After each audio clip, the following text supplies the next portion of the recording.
Thanks a lot for that introduction and to the organizers, in particular to Professor Yau, for giving me the opportunity to present my work here and to come for the first time to Beijing, which I'm very excited about.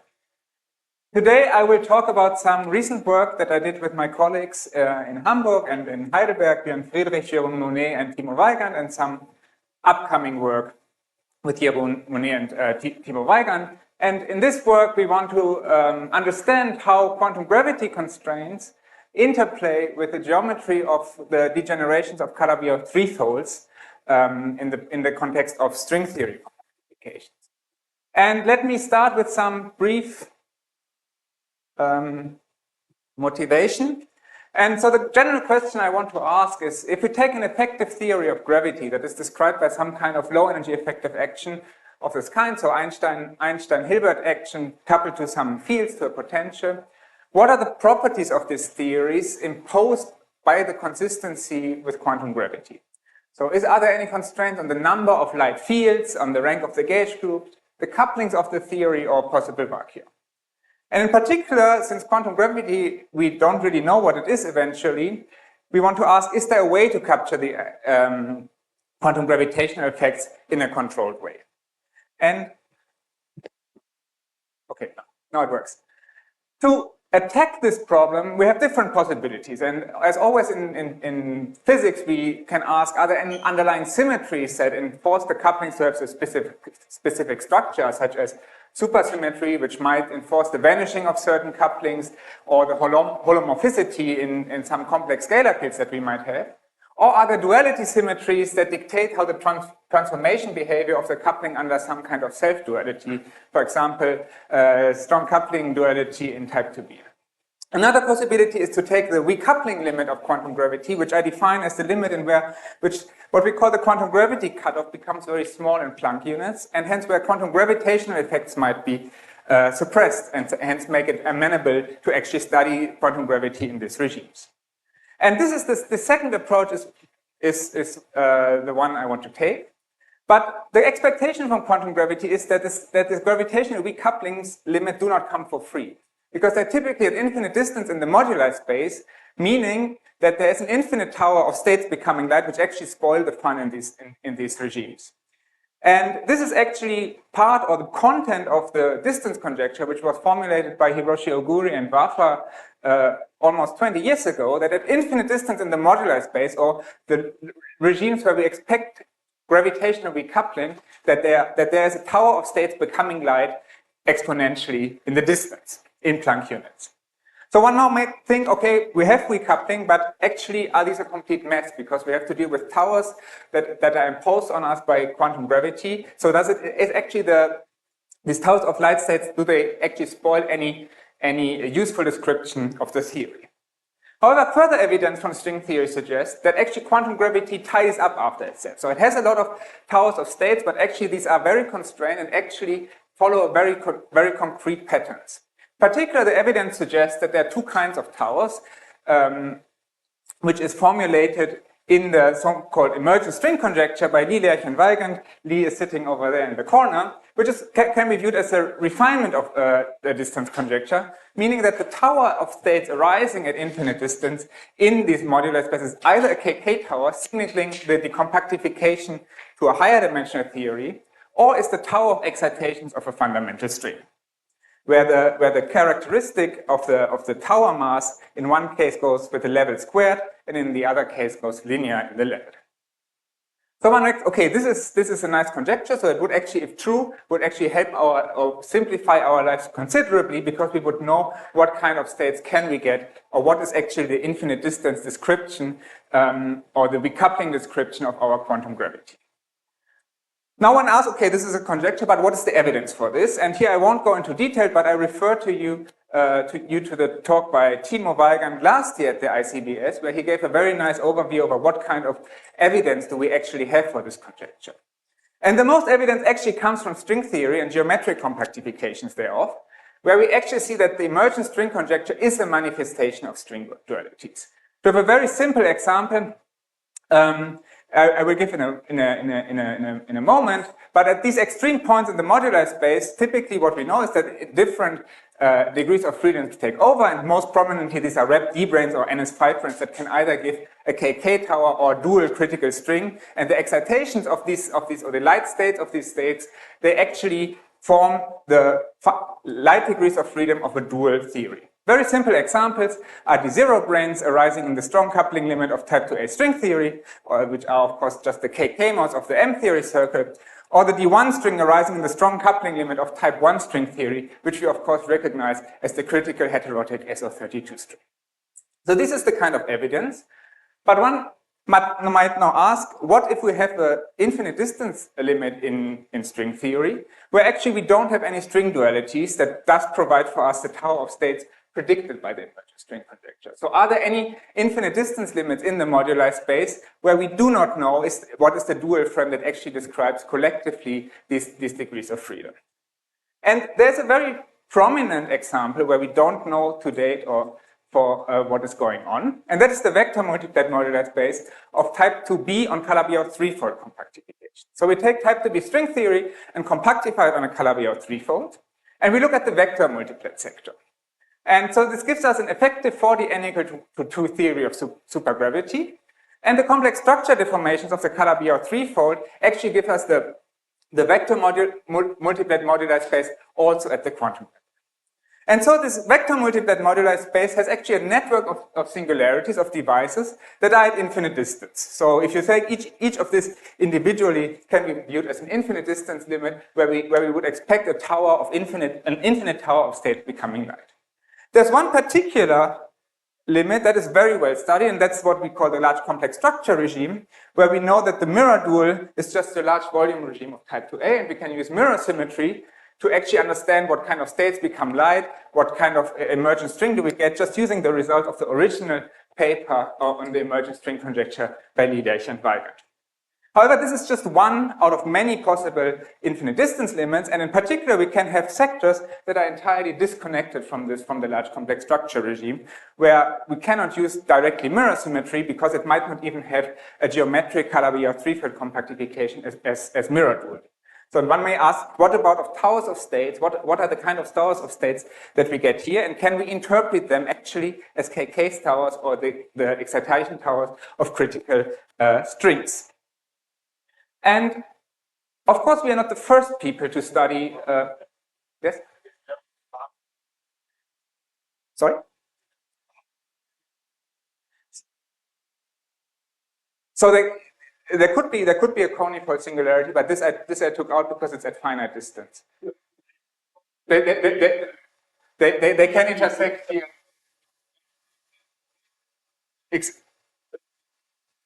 Exactly. This could be also examples of this would be then special loci. Yeah. Yes. So this would, but the ones we focus on in this work are ones that are actually say pure infinite distance limit, not finite distance intersected with infinite distance, which is what you're referring to. But of course, in principle, there could also be this kind of models. Anything else? Okay, so of course we're not the first people who study this, who study the first, of course, the type 2b vector multiplet sector, but also more generally in the context of light towers of states. There is, for example, the first actually non-trivial test, I would say, of the distance conjecture in string theory, which reintroduced this a bit to the community, was this paper by Grimpalti and Valenzuela in 2018, where they studied general limits in the vector multiplet modular states before us. The question that remains there is actually how to interpret the emerging towers that they identified in the context of the emergent string conjecture. Or in other words, how can we fill the gap between the paper of Liedrich and Weigand, which won the Frontiers of Science award last year, with the paper of Grimpalti and Valenzuela, which won the Frontier of Science award 2 years ago. So we want to bridge the gap and identify actually the emergent string or the KK tower in these exotic corners of the vector multiplet modular space. Okay, so these are the goals. We want to establish, and in this part in particular we focus on BPS states, because for these, in this n equal to 2 settings, we can actually compute the mass reliably. We want to identify the tower of BPS states becoming light in general infinite distance limit in the vector multiplet modular space. And we want to show that the lightest tower of states is either a KK tower or the excitation of a critical string. So this is from the perspective of proving the emergent string conjecture. But then we also want to use actually this physical insight from the emergent string conjecture to get predictions on the geometry from the emergent string conjecture and on the BPS counting on the A model side. Okay. Let me give you some generalities on the towers of states that are predicted by the emergent string conjecture. So how do we actually determine whether we have a KK or a critical string excitation? How do we identify these in general setups? For that, we need to know actually what is the characteristic. For example, if we have a Calabi-Yau tower, first thing we know is that the mass squared grows like the level squared of these states. Second thing we know that the characteristic scale of this, so the KK scale, this should be a squared here, I'm sorry, function is as a function of the moduli space distance has a very particular structure, in particular the coefficient is fixed. And we know that the degeneracy of the states grows polynomial with a level. In particular, if we have a one-dimensional decompactification, the level does not grow but is constant as we go up. So this is for the Calabi-Yau towers. For the emergent string tower, we require a tensionless critical string. That means we have some kind of string that becomes tensionless, who has a worldsheet theory for which the central charges are either 1550 or 1526, depending on whether we have a type 2 kind of string or a heterotic string. And then the excitations, we actually know how to compute them because it's just a critical string for which we know how to quantize. And we see that the excitation is squared, mass excitation squared is linear in the level. In these smaller than 10 dimensions, the string also has to be accompanied by a tower of particles whose mass squared grows or scales as the tension of the string, because otherwise we would have identified a critical string in dimensions smaller than 10 dimensions, which we know should not exist. We would have done something wrong. Then we also know that the degeneracy of states grows exponentially fast. And also the tension of the string as a function of the moduli space distance is similarly constrained as the KK scale of the KK towers, meaning that the factor appearing in front of the distance here is just square root 1 over the dimension in which we are working, -2. Okay, so when we talk about the infinite distance limit and the physics and these infinite distance limits, we can distinguish two different perspectives. One is actually what the low energy effective action gives us automatically. So how do we know? We know that we have a Calabi-Yau threefold with some complex structure, and we can understand already from the level of the effective theory how do couplings behave in certain infinite distance limits. This can already be done at the level of the low energy effective action.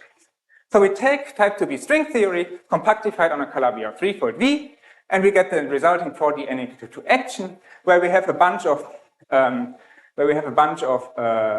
scalar fields which are in the multiplet sector, and where we have a bunch of gauge fields that are actually coming from expanding C4. It should be there, but I cannot find it here. It should be coming from expanding the type 2B4 form over forms in the third cohomology, in the middle cohomology of the Calabi-Yau threefold. Then the couplings are determined by the Hodge inner structure and the Hodge norm on this middle cohomology on H3 of B. And in extreme limits for these couplings actually correspond precisely to singularities that I had on the previous slide on this moduli space. And now the behavior of the coupling is dictated by the behavior of this H3 of V of the middle cohomology as we approach the singularities. And this is captured by asymptotic Hodge theory, which already gives us some information about how couplings behave in these extreme limits. So the behavior of the H3 in the vicinity of the singularity, which in turn gives us the behavior of the couplings, can be split in three broad classes. And for infinite distance, I want to highlight these reviews in the context of what we're doing. These two theses, which give a very nice introduction in the context of the swampland program. And so close to a singularity, which I just call here delta equal to 0, we have a splitting of the middle cohomology into what is called the Hodge-Deligne splitting. So we basically split the middle cohomology in this diamond shape IPQ of this form, and the different limits are actually distinguished by the dimensions that these individual vector spaces have. And so we can define, based on this, the graded spaces, which you can just think of the horizontal lines, and for us, the lower half of this Hodgson line diamond will be relevant. And then we can classify the different limits. And for particular, the Calabi-Yau condition is quite strong because it imposes that only one of these I3 Qs is non-vanishing, which means that only one of these vector spaces living on the edges is actually non-vanishing. And so this gives us 4 cases, in fact. So the first one is where only the middle part is populated, which we call a type 1 singularity, which is a finite distance in the moduli space, which for our purposes I will ignore. The type 2, in this case, the line diamond takes this form, and we have a non-vanishing GR2. And this is at infinite distance in the moduli space that are characterized by the dimension of this middle dot here, B, which in principle can be anything, depending on which Calabi-Yau we look at. Then there are type 3 limits, where now the GR1 is non-empty, but GR0 is still empty, also at infinite distance in moduli space. And finally, we have the type 4 limit, where now GR0 1 is non-vanishing and GR0 is non-empty, also at infinite distance in moduli space. So these are the 4 types of limits that we can study, and we can now ask, what does the low energy effective action, the behavior of the coupling, actually tell us what we should expect from the physics at infinite distance? So and I will focus here on the 3 infinite distance cases, type 3, 4, and 2, 3, and 4. And the behavior of the Hodgson gives an indication for what kind of limit it should be. For example, for that we can consider D3 branes wrapping 3 cycles in B because they are charged under the 1 forms, under the gauge theories that we get from expanding the type to B 4 form. And so we can associate a D3 brane charge with an element in H3 over Z, and we get a BPS state. And if we have a BPS state, then actually the Hodge norm of this Q determines for us the mass in Planck units. Now, the growth theorem of Schmidt and Catani, Kaplan-Schmidt actually tells us very clearly if we have an element that is purely in GRL, for the lowest L, it tells us how this Hodge norm behaves in where we define a local coordinate as basically the logarithm of the U that tells us where our singularity is. So we have this kind of structure, and now we can go through the different limits. For example, for type 2, the lightest state will be in GR2 if it is BPS. And it will actually decay in this as a function of S in this way. And if you then actually compute the distance, you will see that the tower mass scale that is induced by this will behave in this way. And now we can compare, go back to our list. What does it look like? And we identify here, okay, if we actually have a tower that is accompanied by a critical string, so we have that the particle state, it goes like the string tension, then we exactly expect this 1 over square root 2 in D equal to 4 dimensions. So this limit, Z, looks like an emergent string limit, but of course the question is, what is the emergent string? What is the critical string that should become light in this kind of limit?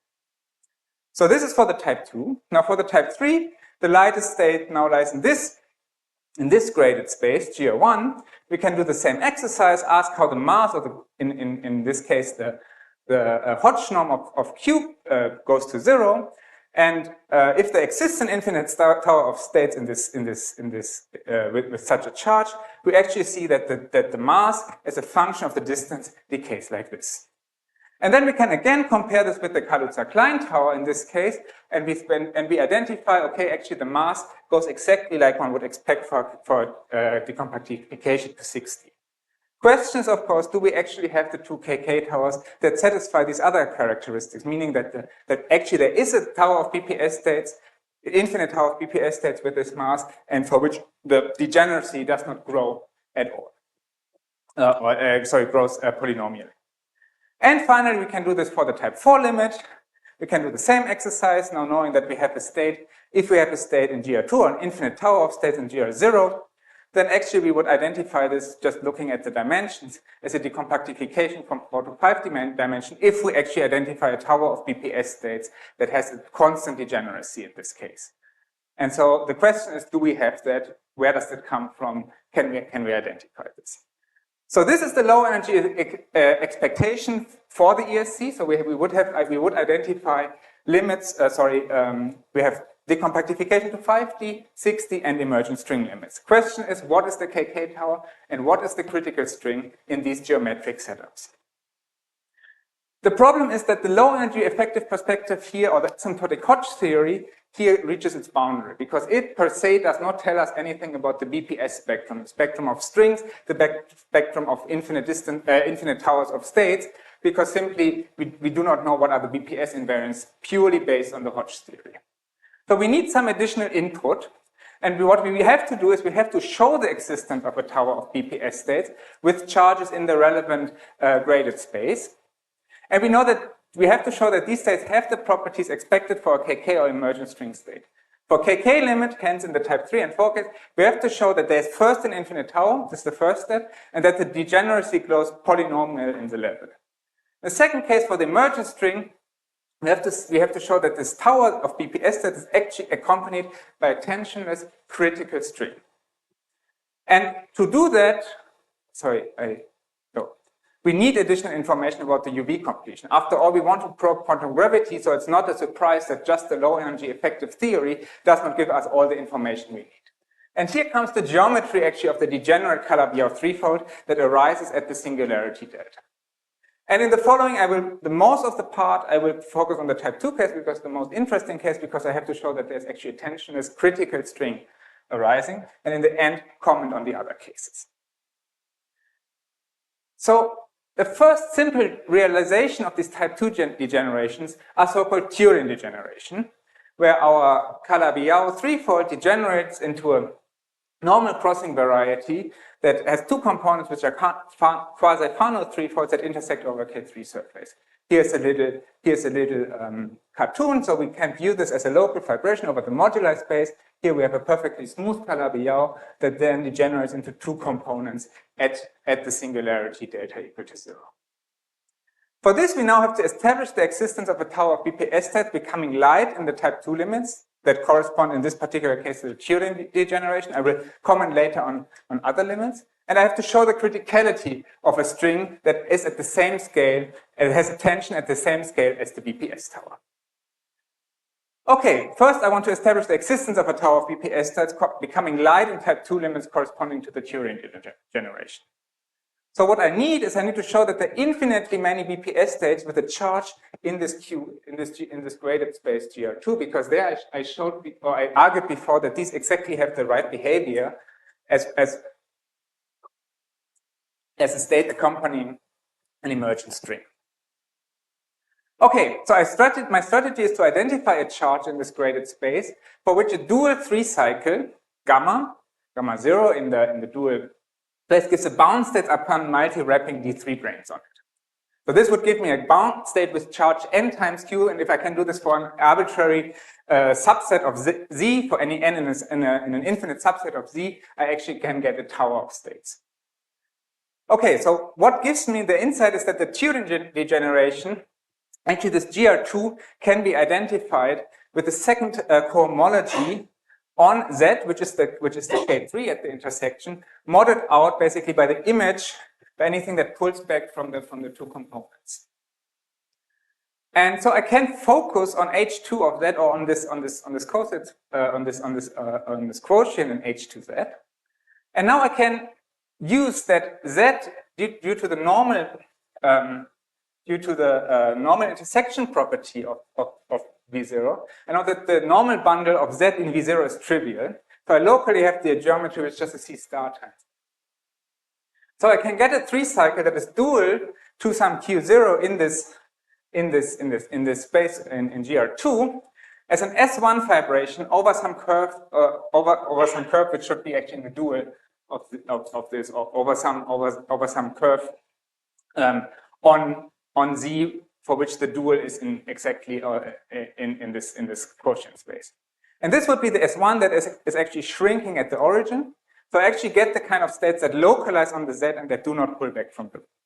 And now I should get a BPS state with a charge NQ if there's a special Lagrangian Gamma 0 is special Lagrangian, and the super quantum mechanics of ND3 branes on gamma 0 has enough scalars to actually form a bound state. Okay, how do I do this? So actually, I know that the elements of GR2, these I can identify with the transcendental lattice of Z of the K3, which has signature 2, B, where B is just the dimension of this middle cohomology. Particularly, this means that there are at least 2 curve classes, C0 in H2 of Z, which have positive self-intersection. And so this now could give rise to 2 special Lagrangian cycles in the construction I had before in this way. I'm not very precise here. And since actually the self-intersection of this is positive, I know that their genus is large enough such that actually the first Betti number on this 3 cycle is bigger or equal to 2. I can actually show that it's bigger or equal to 3. Due to this local vibration structure that I view gamma 0 as an S1 vibration over C0. So now if I wrap ND3 branes on the cycle, I actually get sufficient scalars to form a bound state. And so I get a tower of BPS bound states, indeed, that have exactly the correct mass scaling that goes like with the square root of S, as I would expect. So first step, I established the existence of a tower of BPS states, or I gave you a sketch on how we find a tower of BPS states becoming light in these type 2 limits corresponding to Turing degeneration. Now I have to show the criticality of a string that is at the same scale as this.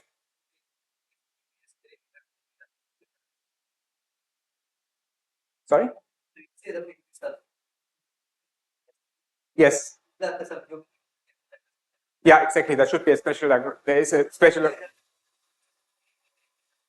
So we identified exactly one special Lagrangian. If we multi-wrap and the 3 brane on that, this gives us a bound state because we have sufficient scalars in a similar way that ND0 branes can form a bound state if we have, in that case, we actually have enough scalars. So now I have to show the criticality of the string at the same scale. So where does the string come from? So for that, we use that in 4D theories with at least 4 supercharges, we have axionic string solutions that actually realize infinite distance in the modular space. So we take a string ansatz, some warped metric, where we have this warp factor that varies over the space transfers to the string. And this string, since it couples to the axion is dual to that gets a shift symmetry in this limit, we actually realize in the vicinity of the string an infinite distance limit. So we have some kind of flow solution that realizes the infinite distance limit as we go into the vicinity of the string. So in these strings are actually local BPS solutions of the 10D type 2B supergravity. And now if we look at the worldsheet theory of the string, this should preserve 0.4 supersymmetry in 2 dimensions. And we can compute the tension of the string as just a derivative of the Kähler potential, which in this limit takes actually a very similar form. It's just proportional to the suction S. It's just linear in the coordinate that we send to infinity. So we can compute from this the tension. And actually, if we compare the scales with what I had before, we actually find that we have this tower of state, or that the tension of this string would indeed grow go to 0 as the same rate as this tower scale, which is exactly the correct scaling one would expect for an emergent string. So what we have to show now is that this string that has the correct tension scaling is actually a critical string. So how do we do this? We determine the spectrum masses degrees of freedom along this string and show that the central charge on the string in the light cone gauge is actually 2412, which is the heterotic string in the light cone gauge. And then we study the worldsheet interaction to distinguish free versus interacting fields and use this to identify the perturbative dual frame, which will turn out to be a heterotic string on some K3 times T2 with a perturbative gauge group of rank 2 plus B, where this B is this B that appears in the type 2B. Okay, so we take this string and we ask what are the modes that actually localize on this string. The worldsheet degrees of freedom have 2 origins. It's first the geometric moduli of the string solution, hence the direction transverse to the string, and the direction of this Z, which is of course localized in the degenerate geometry. So there are two of this. It's the position modulus in the transverse space, which gives us two left and two right moving scalars on the string worldsheet. And we get one modulus, one real modulus Z of Z in the degenerate Calabi-Yau, which again gives us one left and one right moving scalar on the worldsheet. The second origin are the components of type 2b p-forms that localize on the string and propagate along it. And so how do we get these? So we consider a p-form on type 2b string theory, some Cp for p even, and this gives rise to a master's field propagating along the string if there exists a harmonic p minus 2 form that actually localizes to the string, meaning that the degree of freedom cannot move out. So we then reduce it in this way. Well, we reduce this to a 2 form that in the space-time, and the transverse components give actually scalar fields that would propagate along the string.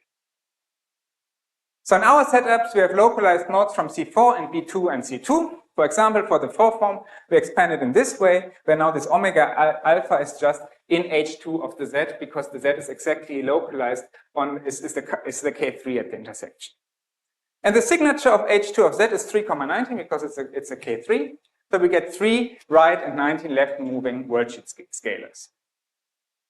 So if you summarize the bosonic degrees of freedom, this is the table. So we get some geometric moduli. In a similar way, we get from B2 and C2, we get 2 left moving and 2 right moving bosons. And from C4, as I said, 19 left moving and 3 right moving.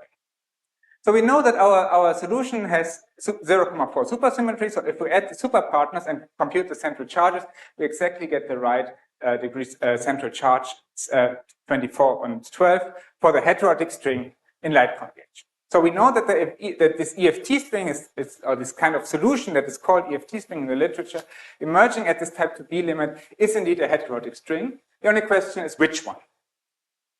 And for that, we want to distinguish free versus interacting fields, because this tells us whether they actually, these degrees of freedom give rise to a space-time gauge theory, or what is the kind of space-time that this string probes. And the strategy for this is to consider the kinetics terms of the scalar fields on the string, so schematically in this way, and where in particular we have this field space metric on the string indicated here. And now we have these two cases. Either this metric is itself field independent, meaning that the scalar field phi mu, if mu 0 has a field independent metric, is a free scalar, but if the metric is field dependent, then we would have an interacting scalar. So this we can do, for example, for the modes arising on C4, we reduce the form and we want to bring it on in such a form to actually read off the worldsheet kinetic terms for the corresponding scalars. I won't go through this in detail in the interest of time, but I will give you the result. The result is that we get 2 plus b free modes and 20 minus b interacting modes from C4, just by doing the reduction. And more precisely, actually, we can distinguish on the perspective of H2 of Z, which of course gives us the localized degrees of freedom coming from the 4 form. We can distinguish between the polarization lattice of Z and the transcendental lattice of Z, which have signatures 1, 19 minus b and 2, b. And so everything that comes from the polarization lattice, hence, which is induced from the polarization, which is induced from H2 on the 2 components of our degeneration, this actually gives interacting modes. So we have 1 interacting right moving mode and 19 minus b interacting left moving scalars. And similar, we have 2 free right moving scalars and b free left moving scalars coming from the transcendental lattice, because we can show that actually for these modes, the field dependence of the metric on the worldsheet actually drops out. And this we then identify as the target space of a heterotic sigma model, which is a local K3 times T2 times T star, with a heterotic gauge group of rank 2 plus b, where this b is the one that appears everywhere in the type 2b limits. And actually, the worldsheet supersymmetry ensures for us that this is a K3, which is strictly speaking correct for 18 bigger than b bigger than equal to 2. In the other case, we can actually show, let me just quickly go through this, that in this case, in particular, if b is smaller than 2, 1 or both of what we have a space-time KK modes and winding modes, a linear combination of this is broken, such that we have the interpretation of a heterotic string on on S1 times S1, where the original S1 has string size radius, and we put a gauge bundle that breaks the resulting U1. So this is the heterotic string. So we showed that that the BPS states of states becoming light at the Turing degeneration, and we showed that there's a critical tensionless string arising from this supergravity solution that is actually critical. So now we have two ingredients. We have the string and we have the BPS state. So one may ask, is there actually a relation between the two? Because we found that there are BPS states obtained from the 3' on the 3 cycles associated with a cycle in the transcendental lattice of Z. And so we want to count, of course, the BPS invariants of these states associated with gamma 0.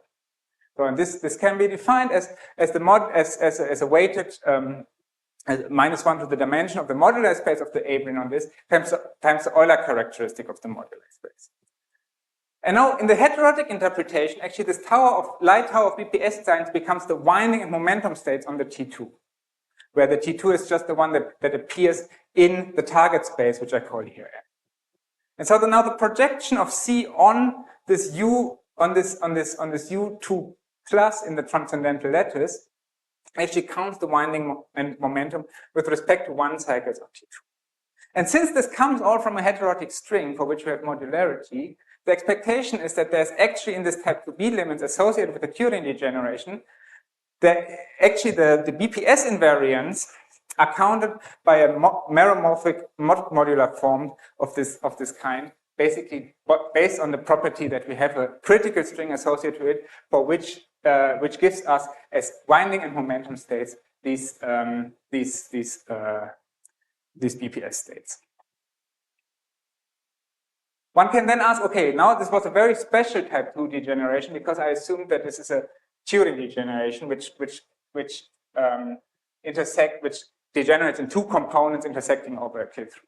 One can ask, what about more general degenerations, where, for example, the central component has multiple components, not just 2 intersecting over K3?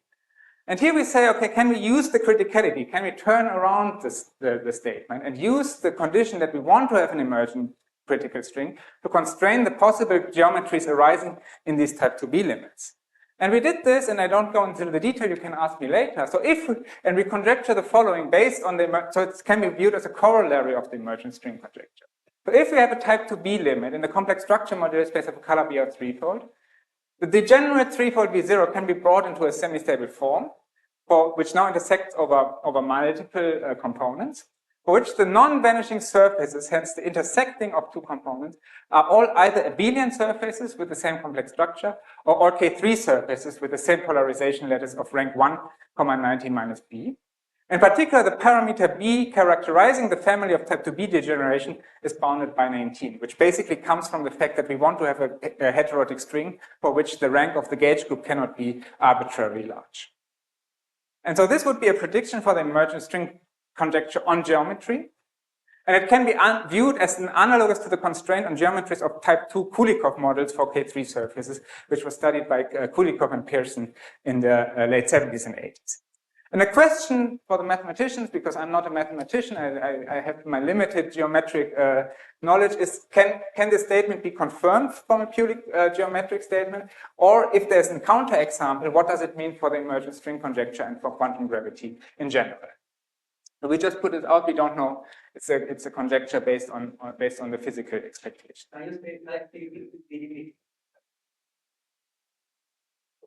It's the B. Yeah, okay. Yeah, thank you.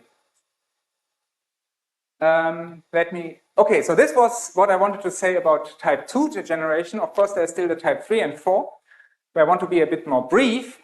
But so for type 3 and 4, we can proceed in a similar way, first by studying the degenerate geometries. So this is what I had on the previous slide. So we have this kind of structure, and here in the previous case in type 2 limits, we had this non-populated, and the dimension of this was the B that I mentioned before. And so now the question is, so we identified from the low energy perspective that this is a decompactification limit to 60, and the question is, do we actually have 2 KK towers? And here we take again a geometric input by saying that at type 3 limits, the Calabi-Yau threefold undergoes a semi-stable degeneration of this kind with at least 3 components, such that some triple curves, so intersecting of 3 components, exist, but the quadruple points actually do not exist. So there's no intersection between 4 components. This would give us a type 3 limit. And so now we want to understand, is there a tower of states in this GR1? And so we can use the Viatora spectral sequence, and we can actually identify GR1 as the first cohomology of these triple intersections Vijk. And from the Calabi-Yau condition, we actually know that these triple curves have a 2-dimensional cohomology, so we identify Vijk as genus 1 curves. So due to the semi-stable degeneration of V, V0 is a normal crossing variety such that the normal bundle of Vijk in the central component is trivial. And we hence can view the local geometry as C star squared times the T2, which is just Vijk. And so we get 3 cycles dual to Q in this GR1, which is the topology of S1 times S1, A or B, depending on which cycle. And so we have 2. I didn't go into why this is special Lagrangian, but basically this descends from the A and the B cycle being special Lagrangian on the torus.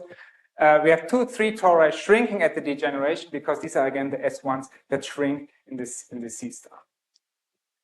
And now since these are 3 tori, we know that the degeneracy, if we multi-wrap them, we know that we have exactly enough scalars to form a bound set and nothing is left, so that the degeneracy actually of each tower is just constant and is equal to the degeneracy of branes wrapping the original, the once wrapped T3.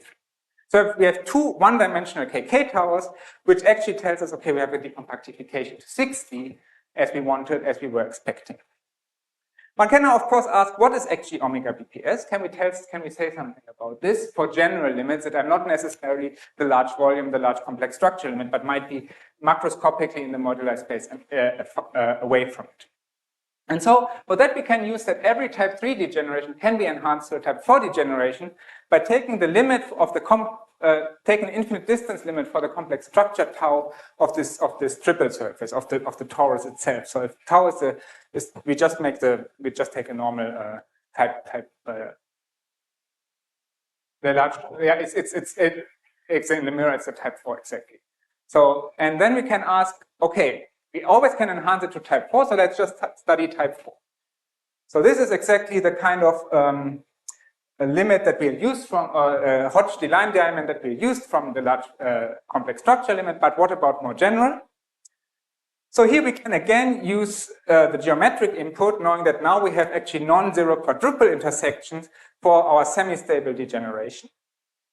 And such that, okay, now the GR0, which of course we want to identify an infinite tower in, is just H0 of this point. So it's just a point on the dual graph, which is an S3. So the local geometry is just given by C star cube, such that we have 3 cycles dual to Q in this GR0. It's just a single T3. And so again has constant degeneracy, but this time we only have 1 tower of these, which is just a decompactification to 5D. And now since we know we decompactify to 5D, we can actually fix omega BPS, because we know that, of course, omega BPS just counts the index of massless SU2R representations of the 5D n equal to 1 theory. So we do this, we know, okay, what is actually, because the masses is just the hypers plus vectors, and we know how to relate after a compactification of S1, the hypers of the 5D theory to the 4D theory, such that we find, not surprisingly, that for any type 4 degeneration, not just the large complex structure, but for any type 4 degeneration, the BPS number is given by the Euler characteristic, which of course for the large complex structure limit by a mirror symmetry is of course known, because this is just what we would expect from the SYZ projection. Okay, let me conclude. So we successfully tested the emergent string conjecture in the vector multiplet sector of type 2B compactifications on Calabi-Yau threefolds, where we actually, the usual string dualities cannot be used to prove the emergent string conjecture, because it's not just the mirror dual, and we can use wrapped branes that give us emergence, or that give us on the nose KK states or a critical string. From the low energy effective action, we deduced that this type 2B, I always put here the B because it was relevant, are candidates for emergent string limits. Type 3 decompactification to 60, and type 4 limits decompactifications to 5. And what we showed, using actually as an input the geometry arising as this degeneration, this was a non-trivial input that we had to put. We established the existence of towers of BPS states becoming light in general infinite distance limits in M in the vector multiplet modular space. We showed that the tower of states is either a KK state or accompanied by a tensionless critical string. And we gave new predictions on the geometry from the emergent string conjecture and the BPS counting on the A model side, as I had on the previous slide, for example, on the BPS numbers on this generalized tori, or the meromorphic curves that in this type 2b limit actually count the BPS numbers. In the case of the type 2 generation, what one can interpret is that we actually showed the heterotic type 2b duality from the world sheet without using mirror symmetry directly. This is just a rephrasing of this. And so with this, I want to finish. Thank you very much.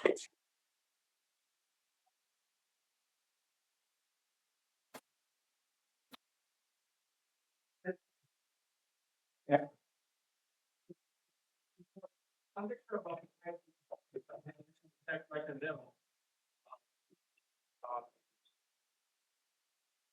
So why did you just include these abelian varieties? Why we include them? So I guess you wanted to have something zero curvature for the sort of analog of the double curves in the 3/4 version. So K3 or abelian surfaces, you said? And yeah, it's either or. So either they are, because we need to include that there can be abelian surface, which is the analog of a type 2 emergent string. So there could, so we know, for example, that in the geometric type 2b, where we can do mirror symmetry, on the mirror side we have abelian surface vibrations, right? Calabi-Yau 3-folds that give us emergent strings. So the mirror of this, that was of course will be a degeneracy that does not have feature K3, because where would the K3 come from if we do mirror symmetry? And so that's why we need to include the abelian surfaces, which would, if actually, as we showed, discussed in the paper, would exactly give us, if we have them at the intersection, would give us critical type strings. thank you.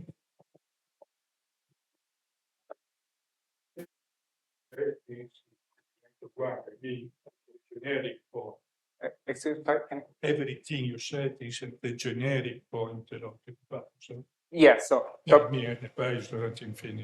yeah, so it's a generic point, exactly. We don't have to go to intersection. Something about the special point where the components cross. So we also study this, and for example, an interesting situation is what can only happen at because we mostly study the type 2 generations. So let me draw this picture again. So where this is my large complex structure point, okay, and this is a type 2 singularity. In the large complex structure, sorry, Sangju, that you can actually Sangju and collaborator showed that this always has to enhance to a point that's at least type 3. So at this intersection, it always has to enhance. If we go away from the large complex structure point, this is not necessarily the case, because here we can actually have the intersection between two type 2 singularities that do not enhance to where the intersection is still type 2. Now you would naively expect, okay, now I have an emergent string for this guy and for this guy. Question is, okay, I should not have two critical strings that come like at the same rate, because in string theory we have one critical string, and if we have a dual string, it's always heavy. What we show in this paper, and I couldn't discuss this, is actually these two strings that become like they're compatible. Hence their charge states are mutual, local, and everything, such that we should really think of this as the same string. So this can happen, and then of course you can extend this to higher codimension. And interesting, this might go back to the question that you had earlier. That if this is, for example, a type 0 and type 1 to 1 singularity, from the perspective of this device, actually this looks like a conifold. And so there we actually, what we just do at this conifold point is that we sum a gauge group that is becoming weakly coupled is perturbative for this string that actually goes out of the string spectrum and becomes some non-perturbative NS5 brane kind of string theory. So, but this we also study in this theory in the paper in detail.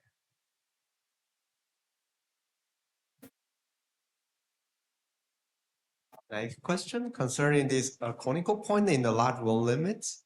So it's nothing about this degeneracy classification of this general limit of type 2b, right?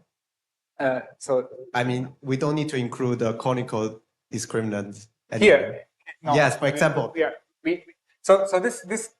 this could happen, but for the string it doesn't really matter, because if you look at the Because at this, so this would be the Hodgkin line diamond, and so this can be non-zero. And if I now super intersect this with a conifold, it would be just that these do something. This is actually what is happening here, and so this might enhance the gauge group of the heterotic string as it happens here, but in principle it's not true. I see. So for these 4 types of Turing degeneration, is always some Lagrangian 2 torus shrinking? 3 torus, sorry. For you mean for the type 2? You mentioned this type 3 degeneration is like 2 shrinking of the. Exactly. For these, there are always two special Lagrangian T3s shrinking at the same time, and their relative volume is determined by the complex structure of the genus 1 curve that is the triple curve of the 3, say, components. I see. So how about type 1 and type 2? So in type 2, it depends. So it depends what this B is, whether it's actually a T3 arising or not. Because if this B is 0, then we know that we cannot enhance it further to a type 3 or type 4 similarity. There is no enhancement, and then there should not be actually a 3 torus become like type 1. There's no 3 torus for sure. I see. Thanks. One last very nice question. Do you know a very simple example of CZ whose mirror give this Turing degeneration? If there's a it's in the complex, right? So yeah. So for example, there's the bicubic, which is one of the 13 hypergeometric Calabi-Yaus that has a large. So that there the modular space has a large complex structure point where we can do a mirror symmetry, and this gives us just the bicubic. Then we have a conifold point, and we have a Turing degeneration. And then actually, if you just really simply look at the defining equation, you will see that exactly you get V1, V2 that intersect over K3, where the Calabi-Yau condition basically for the fourfold, if you write it like this, tells you that the K3 arising at the intersection or that the surface arising at the intersection is a K3. I see. Thank you. Question is more on the CFD perspective. So is there a CFD understanding of the Turing degeneration? So we understand quite well what the CFD is at the conical point, also at large complex structure point, especially when you have a GRSM description. What about the Turing degeneration? Is there an expectation of what the CFD behaves like near that point? So you mean a CFT of the original the CFD, type 2B? the sigma model, which is part of the type 2B worldsheet theory. So what we know is what I said is the dual heterotic worldsheet. So that's some orbifold, probably asymmetric orbifold where we project out. I don't know what is the CFT of the original type 2B framework which I started, because I'm not. I mean, I cannot do just mirrors. It's probably not a Calabi-Yau. So I personally don't know what's exactly. I mean, you can write down the original GLS. You can. So if I have the GRSM for the Calabi-Yau sigma model, is there some procedure I can do to figure out what is the description of the Turing degeneration point? I'm not sure. I don't think in general that is. That I realized, yes, for GRSM. So the bicubic then. Are you asking about the type 2A side or the type 2B side? Just focus on the type 2B side. Yeah, okay. For the bicubic, just Calabi-Yau, degenerate Calabi-Yau. I was thinking that you're asking the type 2A side. There, I don't know what's actually happening.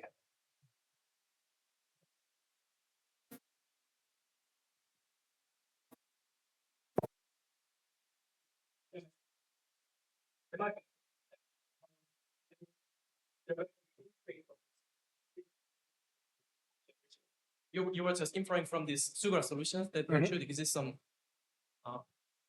3D string, and which you cannot find from the degenerating geometry. Am I So right? from the degeneration, you see the K3, right? Which is the mirror of the K3 if you would be working a large complex structure of the K3 vibration that you have.